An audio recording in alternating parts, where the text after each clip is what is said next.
في البداية أود أن أشكر اللجنة المالية واللي ما نشك مطلقا بحرص أعضائها على المصلحة العامة، وأن كنا نختلف في قضايا فهذا من حقنا بموجب نظامنا الديمقراطي، هناك الرأي والرأي الآخر. اليوم نحن أمام الحلقة الأخيرة من مسلسل الديوانيات، هذا المسلسل الذي بدأ بوعود حكومية بإيجاد حلول لمشكلة اجتماعية يعاني منها البلد منذ سنوات، والوعود كما يقول مثل فرنسي لا تلزم إلا مستمعيها. استمعنا الوعود ووثقنا بها بأن نجلس إلى وزير البلدية ووزير المالية ونوجد حل، واليوم نحن أمام الحلقة الأخيرة وواضح توجه المجلس. الأخ الرئيس، تقرير اللجنة المالية يجب أن يكون حول الديوانيات. هناك مقترحات بقوانين تقدم بها عدد من السادة النواب، كان لي شرف أن أكون أحدهم بوضع حلول لمشكلة الديوانيات. اللي حصل أمس واستفزنا هو مخالف تماما لقضية الديوانيات. جاء الأخ وزير الأشغال العامة واللجنة وعرضوا علينا تجاوزات وتعديات على أملاك الدولة وصور خمر ومخيمات وغيره. منو ممكن يقبل بهذا الوضع؟ كلنا ضد التعديات على أملاك الدولة وضد التجاوزات على أملاك الدولة ومع التنظيم، ولذلك تقدمنا بمقترح وفق القنوات القانونية وراح اللجنة المالية ولا زلنا ندافع عنه، وفي النهاية التصويت سيحسم الأمر. لكن تصويرنا بهذا الشكل بأن نحن ضد المصلحة العامة ومع الخراب هذا كلام غير صحيح، وهذا كلام نوع من الضغط، وأنا أحذر من هذا الضغط الذي سيولد الانفجار كما حصل أمس من تسفيه لآراء النواب المؤيدين للديوانيات. يا أخوان، أنا كلامي واضح، أنا أتكلم عن حالة مهمة. أنتم لديكم بالكويت 70,000 طلب إسكاني، عندكم بيوت حكومة 200 متر إلى 300 متر في الجهراء، في الواحة، في النسيم، في الفردوس، في العرضية، في الأندلس، في منطقة الظهر المنكوبة. منطقة الظهر منكوبة، الأرض فيها غير صالحة للبناء. وزير البلدية ما يتعاون مع الناس في زيادة 10 أمتار للعوائل داخل البيوت، يقول كان القانون يمنعني، وبالتالي لا انتم راضين ترفعون نسبة البناء، لا انتم راضين تعطين الناس فلوس يعمرون بيوتهم، لا انتم راضين تنظمون الديوانيات. نبي منكم تتفهمون طبيعة المشكلة. هناك مشكلة يعاني منها المجتمع، مشكلة ان وجود 4 عائلات داخل بيت واحد، هذا يتطلب ان يكون بالنهاية هناك مخرج. لا تقولون هذا اعتداء على املاك الدولة. اعتداء على املاك الدولة تعرفونه وين؟ تعرفونه في الشاليهات المخالفة للقانون، تعرفونه في الشويخ الصناعية اللي قاعدين يحلبون قسايمها حلب. هذه المخالفات الصحيحة والحقيقية. حنا نقول تنظيم واحد بيته ملاصق الى ساحة ترابية، البيت ملاصق الى ساحة ترابية، ومن ثم هذه الساحة شول فاضية ما فيها شيء. اذا ارادنا ننظمها وفق القانون وفق اللائحة تحت رقابة مخفر الشرطة، تحت رقابة مركز البلدية، تحت رقابة وزارة التجارة، بما لا يتعارض مع الخدمات، بما لا يتعارض مع المصالح العامة، مع الطريق. شنو فيها؟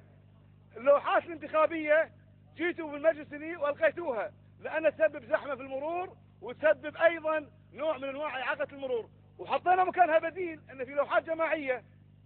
طيب الآن الدواوين، إذا الدواوين اللي فيها مهايط واللي تخالف الذوق العام واللي تخالف القانون كلنا ضدها، مو بس انتم، لأن هذا في ضرر على الصالح العام.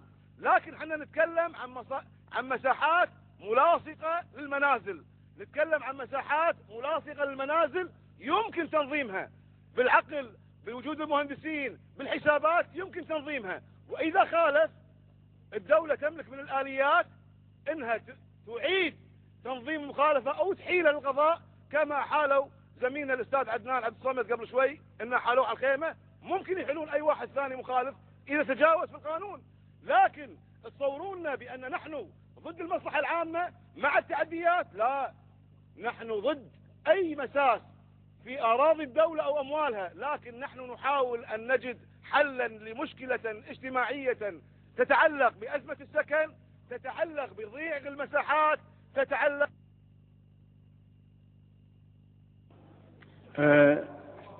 في أحد معترض؟ ما يحتاج تصويت؟ ما حد معترض؟ تفضل أخ. نحاول أخي الرئيس إن نجد حل.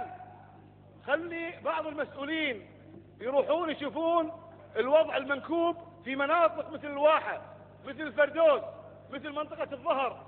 مساحة البيوت ما تتجاوز 200 متر. لما نطالب بقرض مضاعف انه يطلع دور ثالث او رابع، هذا القرض مرفوض، ويسمى هذا قرض لمغاسلة الشارع. لا والله، احنا قاعدين نحاول نوجد حل. لما نروح حق أزمة السكن، انا ما ابي اعيد نفس الكلام ولا ابي اكرر نفس العبارات، لكن انا اريد ان اصل الى حل بالتعاون مع الحكومة، لجانها المتخصصة، لجنة الازالات، اللي يكون. المهم ان نوجد حل لهذه المشكلة الاجتماعية، ناهيك عن دور الدواوين التاريخي في الكويت، ناهيك عن قضية انها مكان يلم الشباب بدل انتشار الناس في المقاهي، فضلا عن وجود فوائد خطيرة لها. لكن لا يصور الموضوع او يتم تصوير الموضوع على ان احنا ضد المصلحة العامة ابدا، ولا ممكن نقبل ان في مساس على المصلحة العامة. لكن نطالب في تفهم. مشكلتنا بالكويت ان دائما نضع عراقيل ولا نضع بدائل. انا اقول لمعارضين الدواوين اليوم في الجلسة، ما هي البدائل التي لديكم؟ اقول لوزير البلدية والاشغال، ما هي البدائل اللي لديك؟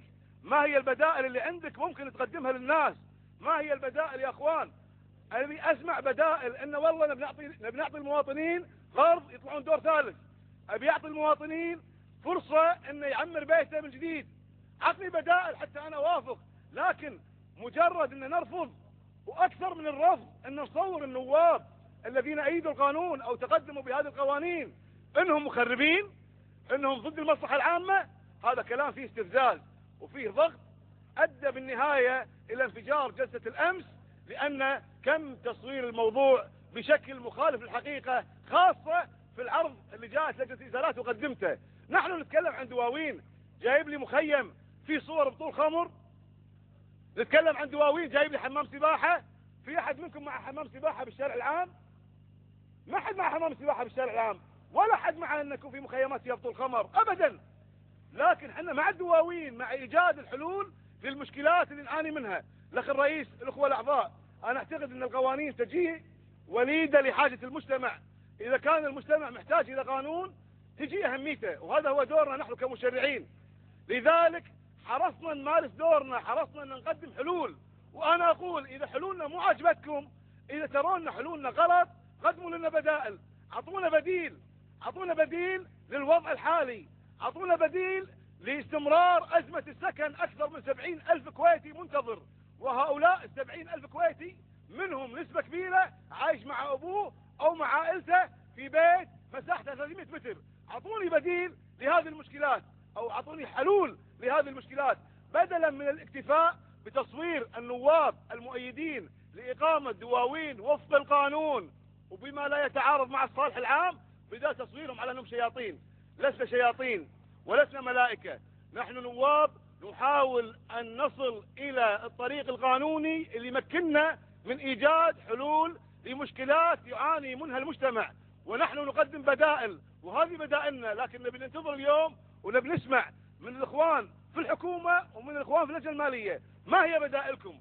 قفوا وتعهدونا بأن هناك قروض راح تمنح للمناطق المنكوبة بالمساحات الصغيرة 250 متر 300 متر. تعهدوا لنا بأن راح تزيدونهم وتعطونهم قرض عشان يطلع بدور ثاني أو ثالث. تعهدوا أمامنا بأن تقدمون حلول لمشكلات أخرى، مو حل بإقامة ديوانية في كل منطقة لكل هالمنطقة. إذا جاك واحد بتعزمه في بيتك ولا تبي مناسبة اجتماعية تاخذ تودي ديوانية المحافظة، هذا منطق؟ هذه عادات أهل الكويت؟ نحن تحدثنا عن مشكلاتنا وسقنا الحلول سوقا بشكل شرعي، وننتظر أن نسمع من الأخوان في الجانب الآخر ما يقنعنا، بدلا من عرض تعديات على أملاك الدولة واستفزازنا بصور خمور ما هي تمثل الحقيقة بصلة، جاءت لخلط الحابل بالنابل ولتشويه سمعتنا بأن نحن ندفع باتجاه إقامة إجازات على أملاك الدولة، وهذا كلام غير صحيح وغير مقبول. شكرا لك رئيس.